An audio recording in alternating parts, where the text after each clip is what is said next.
बिस्मिल्लाहिर्रहमानिर्रहीम। अस्सलामु अलैकुम। हज़रत सैयदना इमाम जाफ़र सादिक़ रहमतुल्लाह अलैहि का उर्स है 15 रजब। इसमें आशिकाने सहाबा और अहले बैत ख़ुसूसियत के साथ खीर पूरी की नियाज़ करते हैं।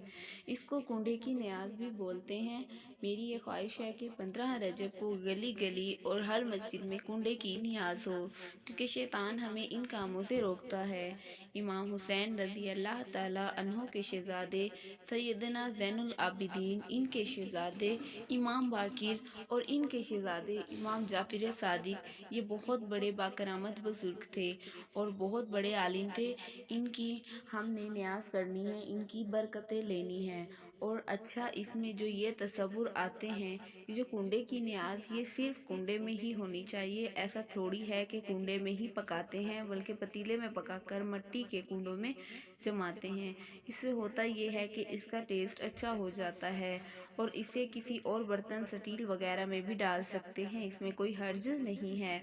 एक बात और भी कही जाती है कि कुंडे की नियाज़ सिर्फ़ घर में खाई जाती है, ये भी बिल्कुल गलत है। ऐसा कुछ नहीं है।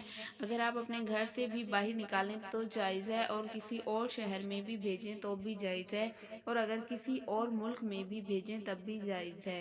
ए अल्लाह, जो इंसान 15 रजब की नियाज़ करेगा, इस पर इमाम जाफ़र सादिक़ का फैज़ अता फ़रमा और इनके नाना जान की शफ़ाअत नसीब फ़रमा।